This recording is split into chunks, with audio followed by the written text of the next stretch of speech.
Okay. All right. My name is Mark Sane, and I'm here with my cousin Eric Anderson, and we are here to share with you our family treasure, and that's Hattye Yarborough.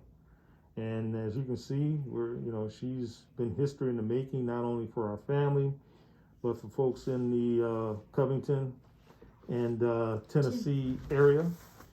And we're here just to talk a little bit with her this evening to come to find out why she's such a treasure. I mean, I know, but I just want the world to know why Hattye Yarborough is such a treasure. So, um, we do have Hattie's bio, and I'll just read it a little bit. And it says, as a high school student living with her aunt's family in Paris, Tennessee, Hattye Thomas Yarborough inherited a room with a bookcase full of books by African American authors, works by civil rights leader James Weldon Johnson, poet Langston Hughes, writer W.E.B. Du Bois, and copies of magazines and newspapers such as the Negro Digest and the Chicago Defender opened up a new world for this team.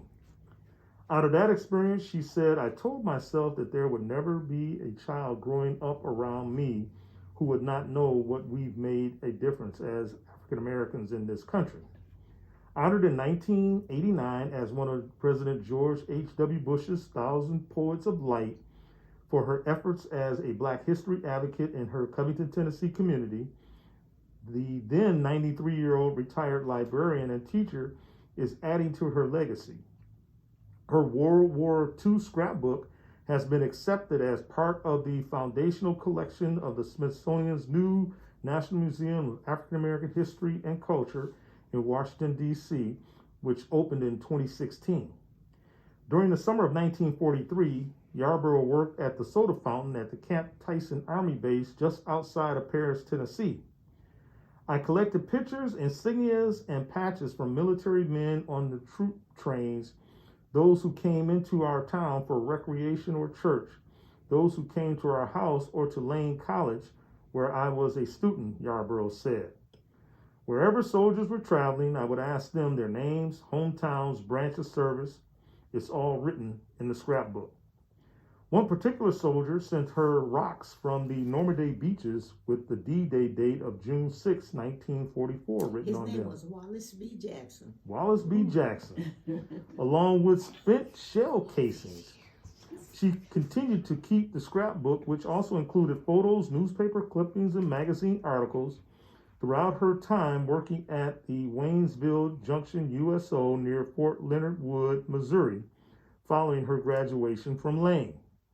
There, Yarborough, an inspiring artist, helped the painter Samuel Conti create a backdrop for a play by one of the soldiers stationed there, Ossie Davis, who went on to great fame as an actor, director, and playwright.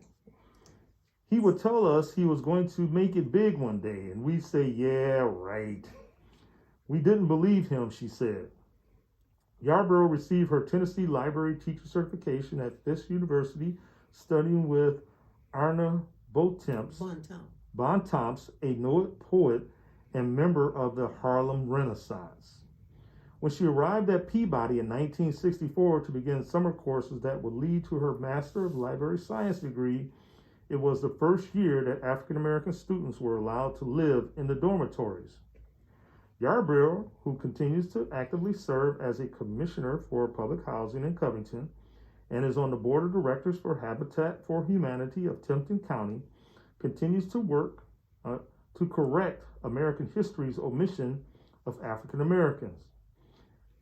Anytime someone invites me to speak about the contributions of African Americans to the history of America, I always tell them, she said, that I was taught at Peabody that it isn't the person who knows the most facts who is the best educated. It's the person who knows how to find the facts when they need them. That is our treasure. That's a pleasure. Beautiful. Beautiful. What's the latest one? You can't have a testimony until you've been tested. You don't have a testimony until you've been tested. You've been tested. You don't have a testimony. You don't That's have so a true. testimony until you have been tested. You've been tested. A fire. So cousin, take us back. Back in 1987, we Back had in 1987. a family reunion with the Coombs, Macon, and Anderson families. 1987. I thought that was the first family reunion that we had. But I guess what I'm trying to have you to speak on is the history of the Coombs, Macon, and Anderson families. Can you recall, because I know you had a conversation with your, I think it was your Uncle Bud? On Sybil. On Sybil. Mm-hmm. Okay. So what did they share with you that inspired you to start the Anderson and Combs and Macon family reunion? Well, Vernon, Jared, Vernon and Alma and I were in Chicago for one of our relatives' funeral. And Vernon said, and Woody T. Anderson, they were all, Tape? Yes, the one who looks like your cousin. Okay. Woody, they all kept saying, now Hattye, you know, nobody's gonna start this family reunion unless you do. Now, what are you waiting for to start it? What do you need? And so I told him, I said, well, I can use some postage stamps and a ream of paper and some names and addresses. And so Woody said, well, before you leave Chicago, you're going to have all of that. You're going to have some paper, and you're going to have some postage stamp money, and I forgot what the third thing was. Anyway, when I got back to Covington, I sat down and composed a letter with the addresses I had, and it got my library club members to run it off and pack the envelopes and whatnot and started. That was in 19, what, Mark? Probably in the 80s at some point? No, it was earlier than that. 70s? Really? I'm trying to remember what year it was. Cousin would take parents. What year would it die? Anyway, I called together, looked like to me, what year was it? I can't remember. I just remember our first gathering from my recollection was year was that? 1987. 1987, and the president at the time was Ronald Reagan, and he made a proclamation for our Anderson Coombs Macon family reunion in Bolivar, Tennessee. That day, whatever day we started, and we were at the Bank of Bolivar. 1960 what? 1987. 1987. 1987. 1987. Yes, ma'am. So that must have been when we started in 1987. Yes, ma'am. Evidently, that's when we started. I really would have to look at one of my scrapbooks from the inception. But I know that I came back and got together a communication, and my library club members stuffed the envelopes for me. Okay. And that was the largest attendance we ever had. Never have that many people come before. It was a wonderful experience. Yes. Because people came from everywhere. And these were Andersons, Combses, and Macons. And there were no Macons at that reunion. No. We picked up the Macons later on. Sure. There were Andersons and Combses. So, cousin, And, how did the families come together? How did the Anderson family, the Macon family, the Combs family? There was a farm in Grand Valley. Now it's Grand Valley. They didn't call it the Ursery Plantation. They called it the Ursery Place. And John Dockery Ursary was hired by the Freedmen's Bureau to free the slaves. I don't know how many counties. I know Hardeman County was included. And he slept with 3 slave women and had children. He slept with Winnie Macon, Annie Combs, and Judy Anderson. Judy Anderson, I believe, let me see, had Uncle Hugh, Aunt Nora, and Tara. Hugh, Nora, and Tara. Those are the 3 names that I remember were Judy Anderson's children. And Annie Combs had, my grandmother was Hattye Jane, and they called her Harriet. And Joseph, they called Joe, Uncle Joe. And what was the third one? Ed Combs, that's your grandfather. My grandfather. Ed Combs, they called Uncle Ed Combs. Edward, they called Ed. These were Annie Combs's, and she had a daughter, another daughter other than my grandmother, named Adeline. Adeline, yes. Adeline, Ed, Joe, and Harriet. Those were that's our descendants. Yes, ma'am. And then Winnie Macon, we didn't have anybody at that first reunion from Winnie Macon's crew. We picked them up along the way, through ensuing years. But Winnie Macon, we know one son was Eddie Macon, I think. We picked up some Macons many years later because my husband had taught some Macon children at Woodstock Training School without our knowing that they were my relatives. Wow. So we didn't get to know much about the Macons, but we found Wardell and Willie and some others. They were going to church with some of the Andersons in Chicago through the years. Yeah. Yes, ma'am. Well, in subsequent years, the Anderson Combs, we called it the Anderson Combs Macon Family Reunion. We gathered at several different sites and but never was any reunion like the first one. Yeah, that first one was very nice. The first one was the icing on the cake. Yes, ma'am.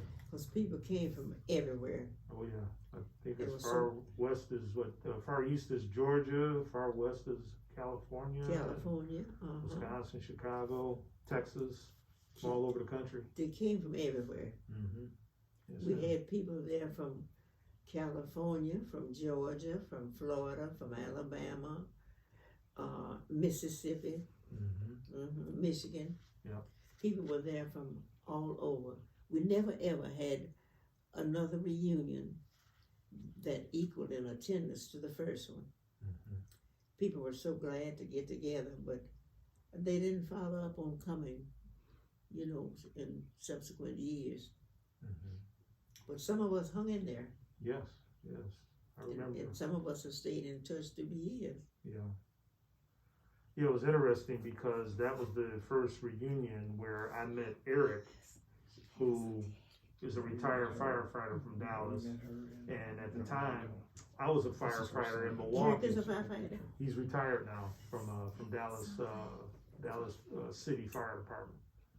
So y'all were firemen. We were firemen, and we had met. y'all been going to conventions and didn't know each Well, other? we met in 1987 at the very first one. Yep. We met the very first one. Family reunion. Yep. And we played basketball together. We played at this gymnasium across the street from the fire station. Was it the Armory or something? I forgot what it was. I forget what it was. Where, But it was in right across the street from the fire Bolivar? station in Bolivar. In Yes. Bolivar.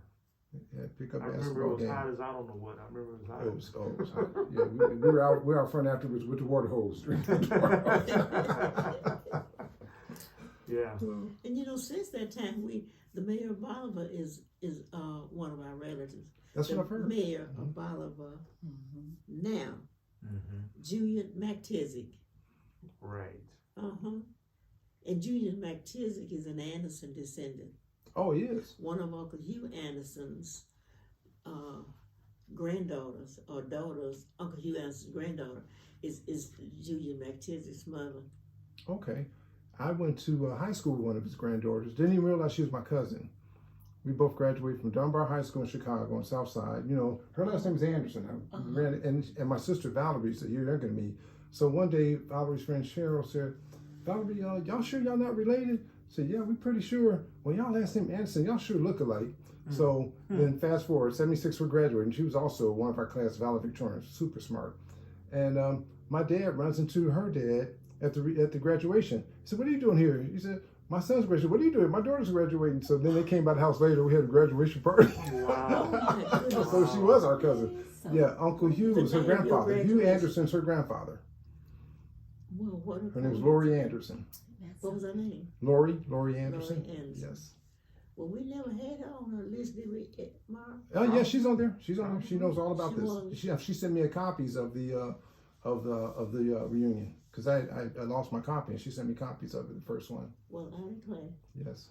But see, that's case in point why reunions are so important.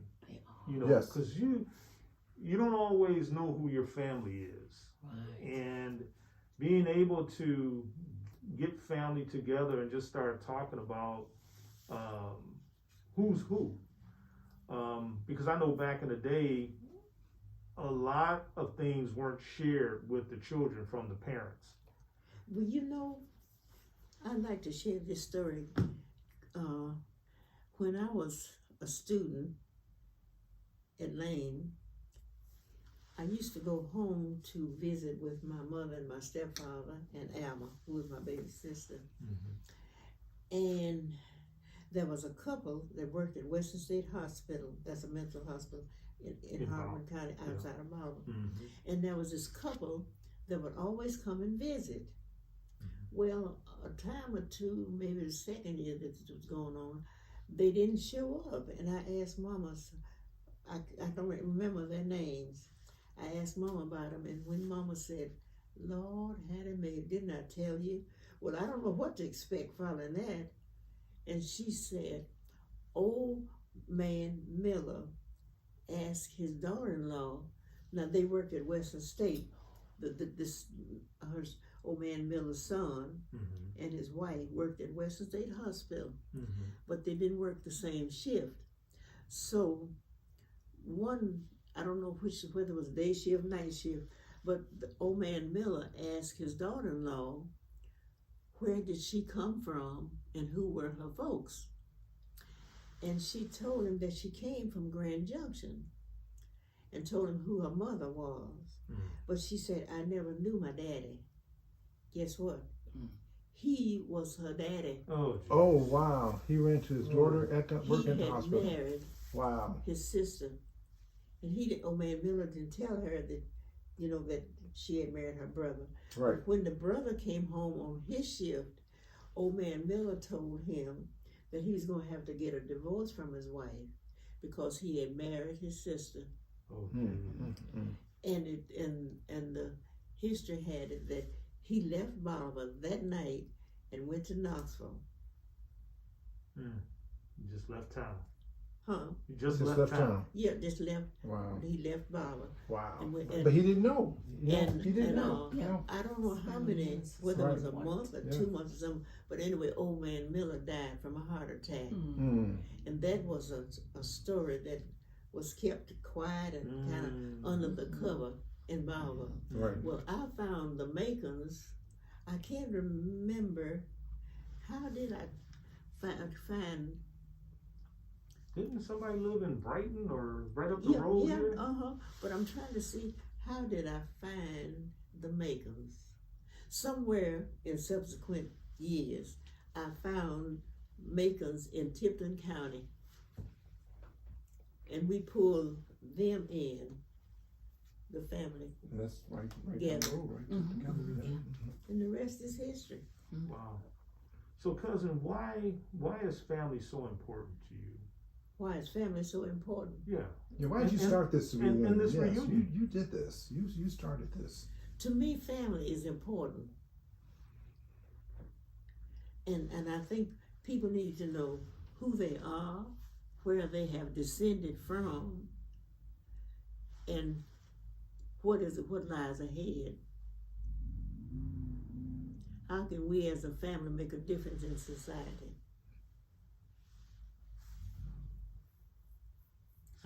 It's kind of funny, cousin, that you mentioned that, because as Eric and I were, on the road, coming this way, we talked about that. We talked about people making a difference, as opposed to, particularly our young folks being focused on material things and They think they're gonna be here forever. Yeah. They should be focused more on making a difference, not only in their own lives, but in other people's lives. In something like the Macons, Betty Macon and Wardell Macon and Willie Macon. Mm-hmm. Those are the Macons that have been pulled in since we started having family reunion. Okay, Wardell Macon died. His brother and his wife started dating. They came to the family reunion together. Mm-hmm. I never exposed them. I didn't tell anybody that they were not husband and wife. Right. Mm-hmm. I don't know whether anybody ever found out that Wardell Macon and Betty Macon were not husband Right. and wife. That I didn't know. Well, I know Wardell and Willie are brothers, Right. and I didn't really know. Somebody still lives in Chicago. Willie does. Willie. Yes. Because Willie has kind of stayed in touch with me. Mm-hmm. Yeah, I've been in touch with Willie as well. Yeah. He went to church with Rudy and Julie. Right. Mm-hmm. My mother's John. And my mom married my dad. usually if I go down and see Edwin, I'd probably see Willie. Edwin and Gloria. Matter of fact, My two younger sisters. the Andersons there was an event in Chicago, and Willie came. Eric, what was that event we had in Chicago a few years ago? Oh, 2017, we had an Anderson Coombs Macon family reunion at the hotel, at the same hotel that my cousin Edwin, this is Uncle Hugh's grandson. Yeah, He Edwin had had his his 50th wedding anniversary there, yes. Yeah. Yeah. At the reunion there. This was Mark's cousin that we met in Orlando, and when I saw her, I said, you look like my cousin Hattye. She looked just like Julie Anderson. Looked like Uncle Hugh's wife. Really? Yes. Wow. And I showed her the picture. I showed her the picture of Uncle Hugh and his wife and my dad and Mom Mabel. Yeah. They were at his son's, because his son had a bar in Chicago, and they took a picture there, because I didn't know that. And that's my cousin Lori that I went to high school with. She said, yeah, that picture was taken in my mom's bar. It was over there. Yes, I showed her that picture. I did. She didn't say And nothing. they tend to stay in touch with all of us, Yes, they particularly do. with us being so close to them in Milwaukee and Chicago. So every time there's something happening family-wise, we get involved. So we've had consecutive years, Yeah. we missed a year Yeah, until this year. So, Last year. yeah. So, I just think it's important, that we know our history. mm-hmm. Because my daddy sure didn't have to claim us, but he did. Yeah. Because my mother's husband walked off and left her sharecropping with my father. Memphis or Oh. guys. From Memphis. Yeah, because we can't. Well, and I'm one of the unique ones because I'm related on both sides of the family. Yeah, I mean, I have Anderson heritage coming through my mom, and then I got Coombs heritage coming through my dad. So, It's and not Combs, it's Combs. Combs, I keep saying Before you get into Combs. Covington, it's Combs. So I have Combs blood running through me as well as Anderson. And again, it was a situation where, my mom and dad didn't know what was going on. They just fell in love and decided to start a family, not knowing, who who His the name's parents and Landon. grandparents were. Okay. All right. So to me, that's why I think it's important that our children know. No. That's the picture What's she was going just on. talking about. Mhm. She said she looks just like It Julia. is. And Uncle I Bruce try to looks keep something my like Julia. children That's my up dad. as much as JD. possible He's so on, handsome. you know, what's going on. As far as family, And this picture, you know, I've shown that's them Uncle Hugh. the family tree on Ancestry. Hugh, So I think and that's, we had you know, three important for them to children. know. It is. With Judith It is Anderson. important Uncle that you know who Hugh, my grandma your Laura, ancestors are and, Yes. their brother and where Gerald. you have descended from. Yes. That's how I feel. Mm-hmm. Regardless of what the situation is, and somebody said, because my father slept with this, my mother was sharecropping with him, Mm-hmm. Mm-hmm. and along came us. Wow. Wow. And see, they didn't have to embrace us, but they did. Mm-hmm. Yeah. Wow. Anything else you want to share, cousin? Anything you want to say? No, any questions y'all need to ask me, I'll answer them if I can. Okay. You got anything, Eric? Questions. And cousin Mabel was your aunt. That's my aunt. Mabel and Dave, and there's another sister, Grace. Grace. In fact, when she passed, she had this picture in her photo album, and her granddaughter posted it on Facebook, so I was able to get a copy of it. But that's my grandpa Thomas, Oh, how precious. my aunt Nora, and I think that's my father in her lap, the baby. I think that's my dad. Oh my goodness. But we didn't know that family jewel was there until she passed, and then my cousin Sharon, And you found it. she posted it on Facebook for the And this family is too. For the family. Which one? Yes, that Which was so one is nice. this? That's Nora. That's Nora Anderson. That's her husband Thomas. Now she they came from Toon, Yes. and see the Anderson married Anderson. Right. She married him. And see, they tried to Yes. they wanted it to be different. I said it can't be different. It has to be what it is. Exactly. I Anderson married your Anderson. That's what happened. Right. Mm-hmm. Well, that's precious. And that's the other thing with photos, and cousin, I see all these beautiful photos around your home, but that's documenting history, It is. you know, and I always tell people to take pictures. I tell my children to take pictures of their kids. That's my grandmother right there, who was sister to that picture facing you. Mm-hmm. My That's dresses on Anna. them. And that's how The, just like that. Harriet With dresses on. Combs Okay. Thomas. Mhm. That's my grandmother. Yes, Wow. yes. So that's all. That's history, you know, and that's why See folks that need to picture take right there? pictures. Yes, ma'am. That's my grandmother. Yes, ma'am. I can have her in my tree. Can I take a copy of it? Can I shoot it? Sure. Okay, yeah, I'll get it better, closer, because I have a copy of it in my tree. I do. And I got a picture right here. There's a picture over here of my father, his sister, and my daddy.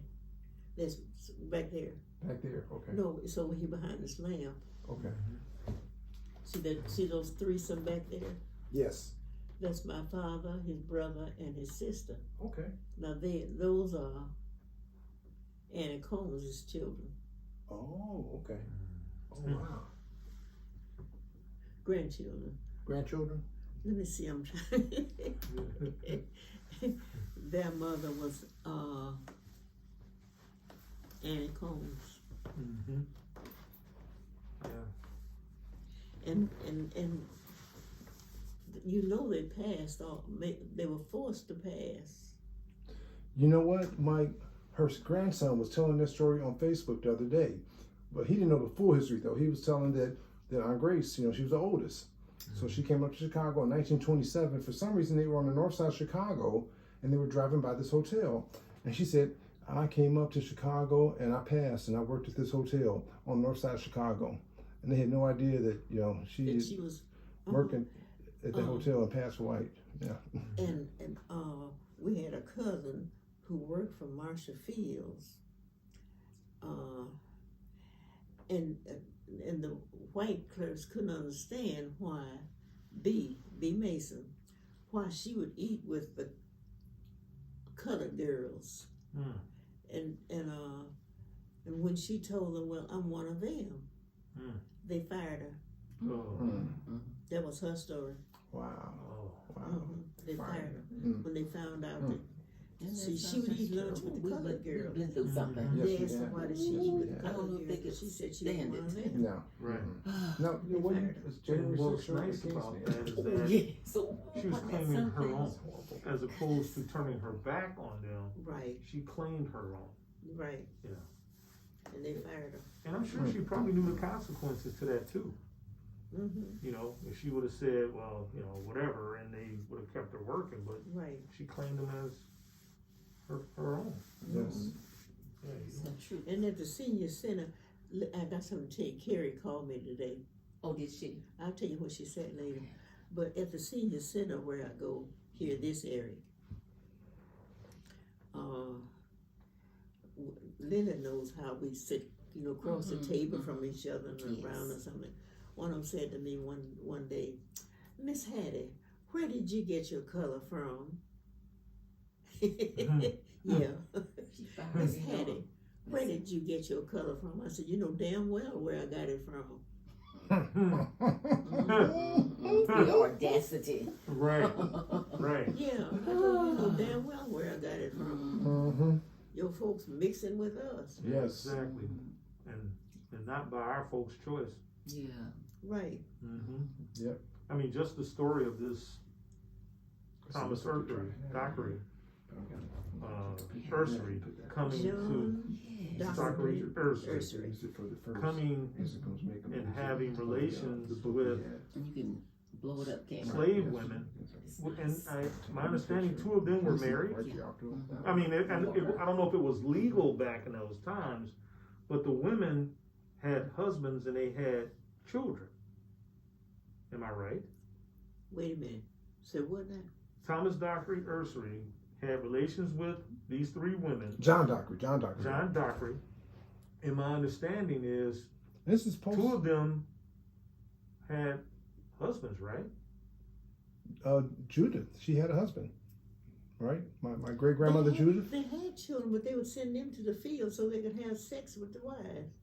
So they would send the children that They they would had. send the men away from the house to do a job, so I can sleep with your wife. That's what was told to me. So I have some. What did your cousin say? What's her name that we met in Orlando? Ellen. She said. So she said her name's Ellen. Helen. Her name's Helen. I just showed you a picture. Did you say she looked like Uncle Hugh's wife Julia? Helen. She said, oh, and she's from here. She's from Tune. She said, well, you know, there was those black Andersons and then there was white Andersons. And then she said, I'm gonna get back to those Andersons. So we talking so about a little more. And she said, okay, now let me get back to those Andersons. She said, now those white Andersons, they were something else. And, you know, saying they were just out there wild and doing whatever they wanted to. Right. Did I know in the And even one of her cousins, they got pregnant by one of them. So yeah. But so John, Judith and Ned had other wait a children. minute. Who Right? was it that heard from an nursery apologizing for what her family did to our family? Somebody got a letter or a call from an nursery woman. Really? Somebody. Then I didn't I hear. think it was Tanya, because she said she reached out to those somebody, nurseries. somebody received a call from somebody who was John Dockery Ursery's relative at Ursery, apologizing to her, whoever told me this, for what their family did to our family. Now, who was that? I don't know. Somebody told me that I know they got a call Mm-hmm. or a text or something. You saying you think it was Tanya I'm Anderson? believing it was Tanya, because Somebody- we need to check. Somebody Mhm. told me that they got something from an Ursery descendant apologizing what their family did to our family. Somebody called and told me that. Well, I know my sister and my brother-in-law, my sister Belinda and her husband John, they went to Ohio in search of some Urseries that he had researched and found. And when they knocked on the door and introduced themselves and basically stated their business, the door was closed in their face. Oh, wow. How long ago was this? This was years ago. This Wow. was probably in the 90s. Wow. Yeah. So, Hmm. so I mean, and that helps, you know, I mean, that does help if somebody in the family is, you know, apologizing. Mm-hmm. But it shouldn't be just in a one communication. It should be, I think, something that can go to the whole family, you know, some type of communication. I mean, with all the communication means we have now, all it would take is an email, you know, a copy of the letter to the families. But I don't know if a family member would want to put themselves out there like that to be the official doubt it. spokesperson for all the mess I that they doubt it. caused, I Right. doubt it. you know, so yeah. What else, Eric? What do you remember on my dad? Because you know, in fact, I don't know how I missed it, but he went and showed my nephews that were on the trip with us in '87. He showed them where he was born. You see, I was born right over there in the Shanty Plantation. They called it the birthing plantation. The what? The birthing plantation in Shanty, I don't know Texas, about Shanty, Tennessee. You don't I know, know where Uncle Hugh's place was. but you don't know where the Shanty Plantation was? Never heard that. There's a Shanty Plantation, and Uncle he said, Hugh owned quite a bit of land on Highway 18, going from the Highway 18 goes from somewhere up beyond Jackson to the Mississippi state line through Hardeman County. And I used to, and Woody always said, Papa talked more to Hattye than he did anybody else. Well, see, they didn't talk to Uncle Hugh, but when I've always been, somehow I was so hung up on my daddy that I followed, and when I would go to spend the night with Ted, that was Hattye Mae, her name was Hattye Mae, Ted and Uncle Hugh's girls, I would be following Uncle Hugh to the barn, the feed, up the stock and the cattle, and wherever Hugh Anderson was going, I'm right behind him. And so Woody used to say, Papa talked more to Hattye Mae than he did anybody. Well, that's because I would follow Uncle Hugh, because I was really a daddy girl, and I would follow my daddy. right. So when I was around Uncle Bud, I followed Uncle Bud. And when I was around Uncle Hugh, I followed Uncle Hugh. And I'm asking questions, and let me ride the horse or the mule or the whatever was out, you know. Right. That's what I did growing up. So, Yeah, and but it's important that our children know who they are and where they came from, yes, so they won't marry each other. right, yeah, Right. and that's That's what my the cousin main says on thing. my other side, my mother's side of the family. He says the main reason why we do this together. I want y'all to know. That's what my father And taught look me. at Julie and Rudy and Willie Macon. They had been sitting on the same pew at the church, at the AME church in Chicago, and did not know they were relatives. And didn't cousin Irene Pandy also at the church with a cousin there? Didn't know that they were related. She had another cousin she found at her church.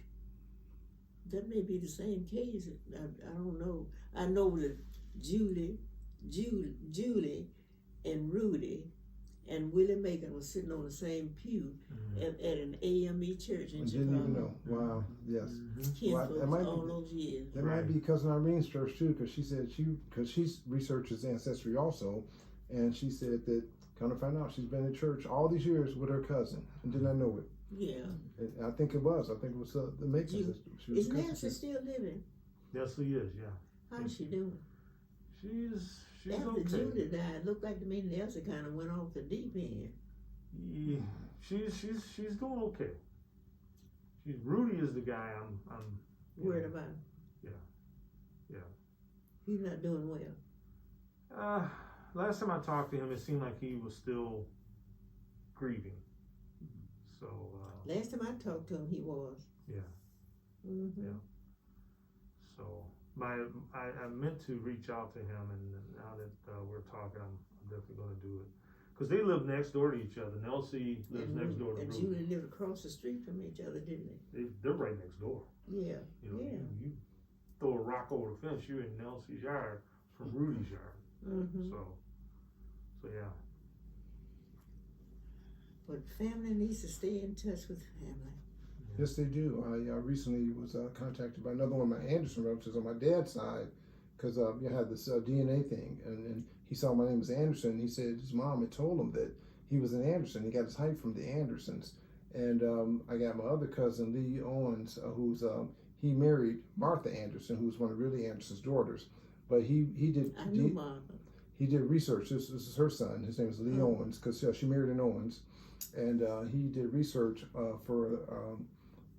and he's very, very meticulous in his research. You know, he checks the DNA and the centimorgans and the lens and triangulates it, and he gets really involved in it.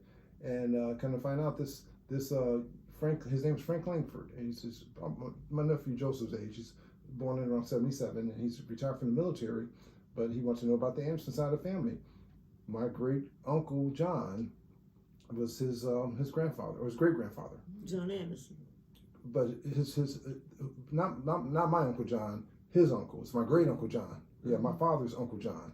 Mm-hmm. Yeah, it was my grandfather's brother. John was his great grandfather and they lived in Cleveland, Ohio, and he had retired from the steel mill, and his daughter had children, and somehow they got adopted, and they were raised in Germany, and this was his mother. In fact, you just said those names, Rudy and Judy. His uncle's name was Rudy, and his mom's name was Judy, but it's Rudy and Judy Black. But they really, no, they were blacks because their mom was an Anderson, so when they got married, but he didn't think that was the married name, but that was a married name, but they got adopted, and somehow they were raised in Germany, and he was raised in Alabama, and he just wanted to know his Anderson ancestry, so he reached out to me. So a lot of research has to be done. Yeah. Well, cousin, you're going to be 100 years old on August 18th of this year. I'll be 100 years old. Yeah. So. When I turned 50, I thought I was old. I thought that was ancient. 50 years old. And then I kept turning, and I turned 60, and I turned 70, and I turned 80, and I turned 90, and now I'm going to turn 100. Mm-hmm. Wonderful. I was in the post office one day, and the women who work in the post office take a special liking to me. So there was a little elderly white woman in line behind me, and one of the postal employees said, "How old do you think Miss Hattye is?" And the woman told her, said, "I don't know Miss Hattye. I would have to see her face." So she said, "Miss Hattye, turn around, let me see your face." So I turned around, and she said 62. And that's exactly what we did, both of us, just burst out laughing. And she said, "You're older than 62? What was I, 95? Yes, ma'am.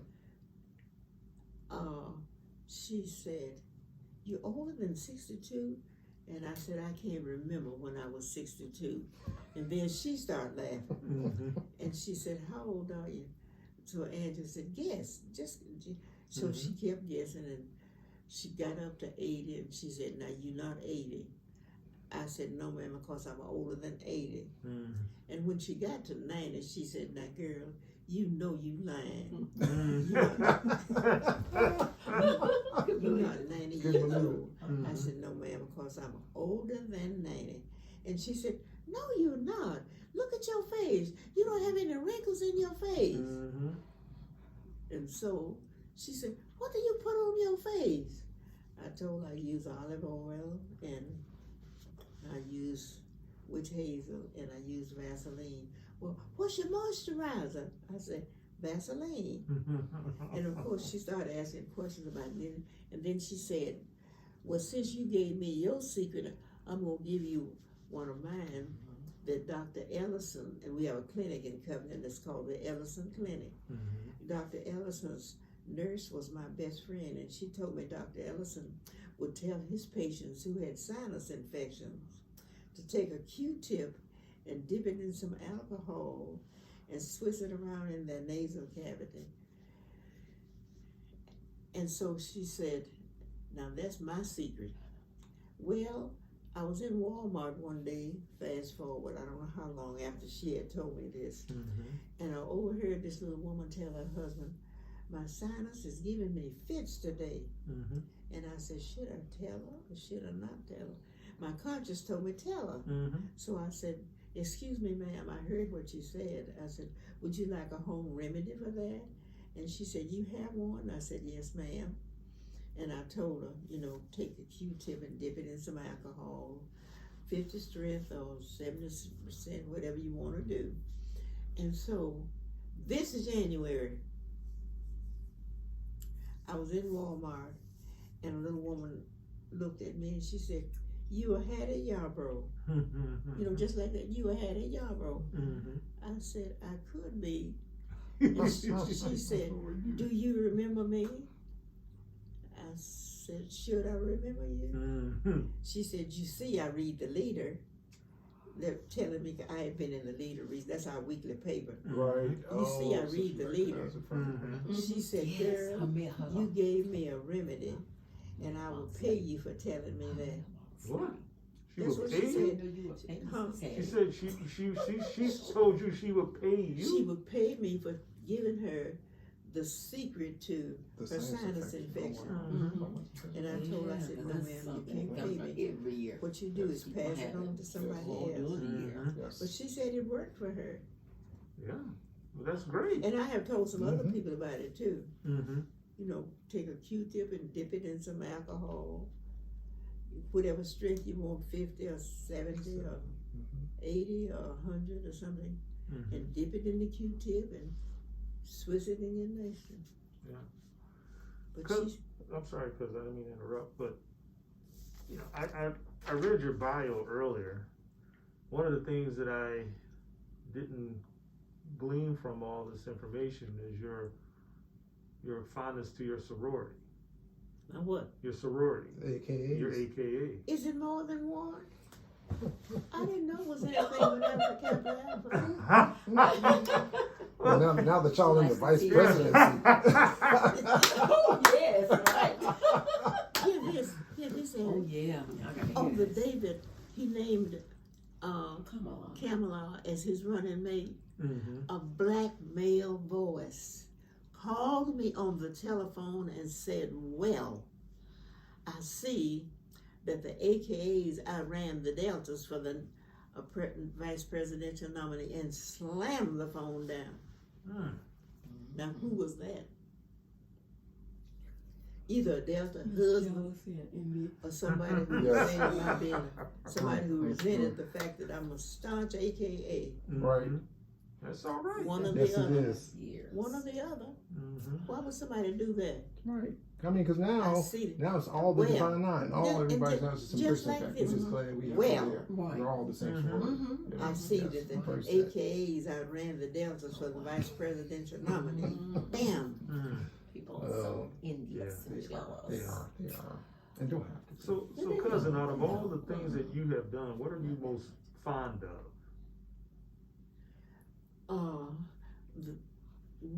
Well, I'm proud of a lot of things I've done, but I guess one of the things that I consider one of my pride and joy was that old Joe and I took care of my dad, and he died in our house, and we took care of my mother, and she died in this house.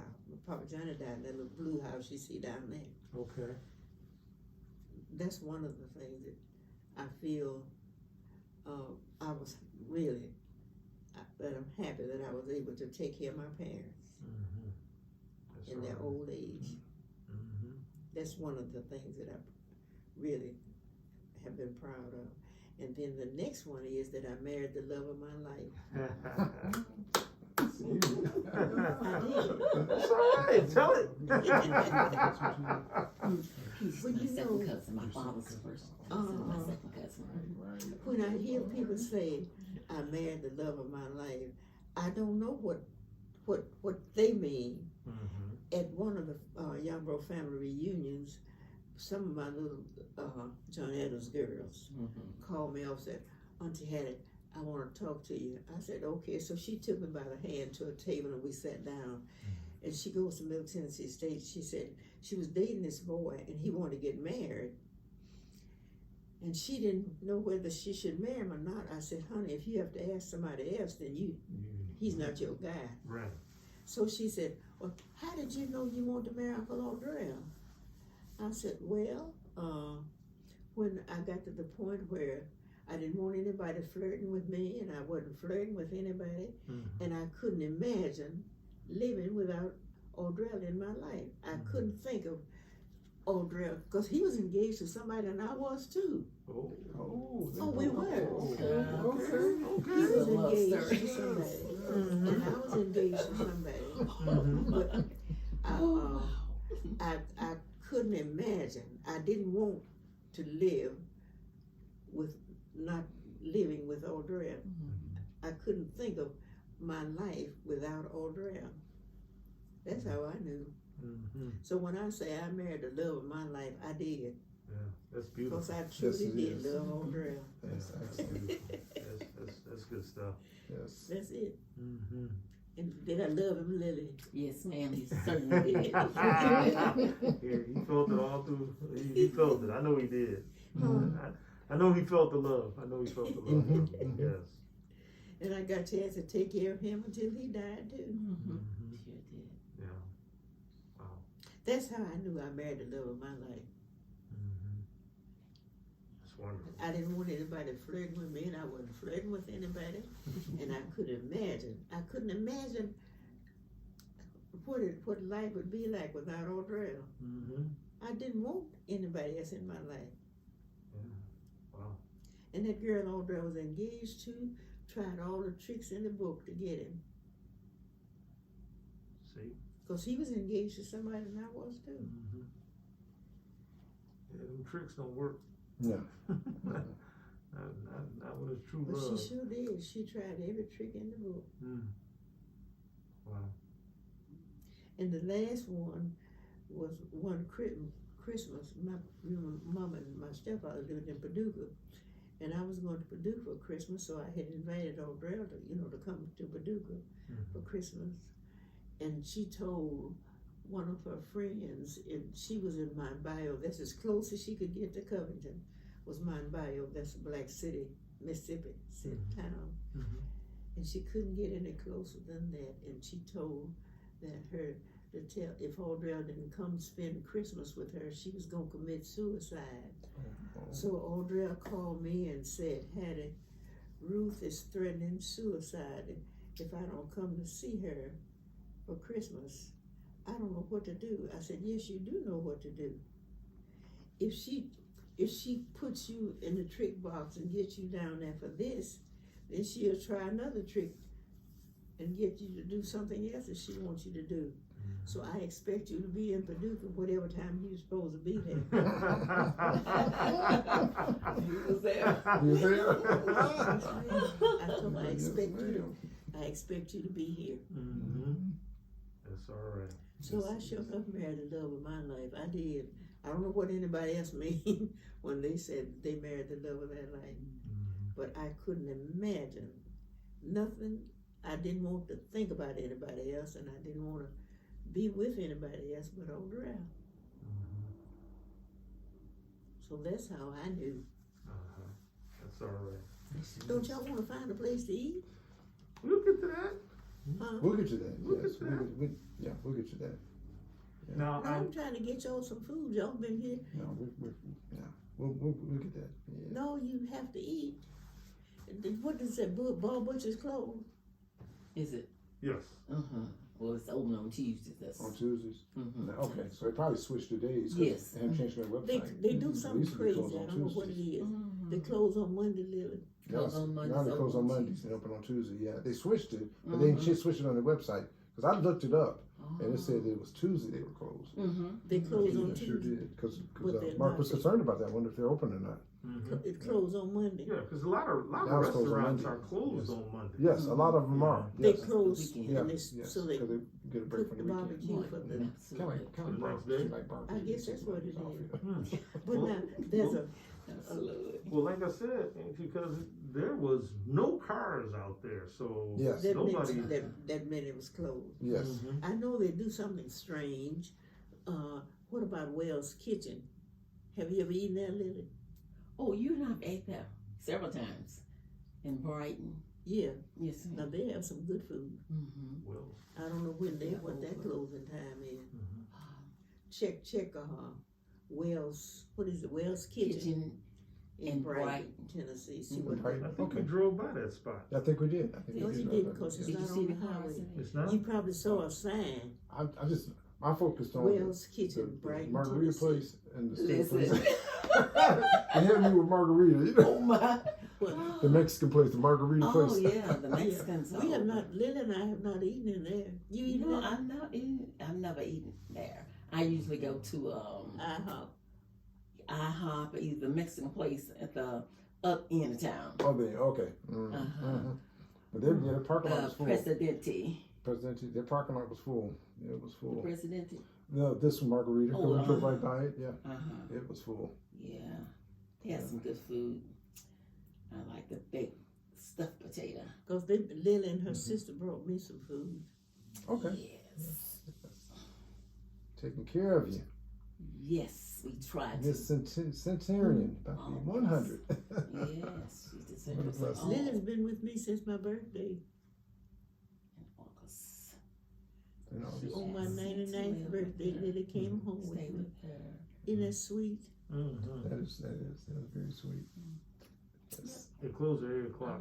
8 o'clock. They close at 8 o'clock. Monday hours, 10:30 to 2 p.m., 4 to 8 p.m. That's Wells Kitchen, Mm-hmm. 4 to 8, 4 to 8. because they got some good food. I don't know what time it is now. Probably 8 o'clock. Yeah, it's a little bit after 7. A little after A little 7. bit after 7. Lily, Okay. Ma'am. a little bit after 7. Okay, well, you want to go to the Chinese No, place? no, that's not what I'm talking about. Oh, Wheel of Fortune. Y'all watch Wheel of Fortune? Oh! You stop recording?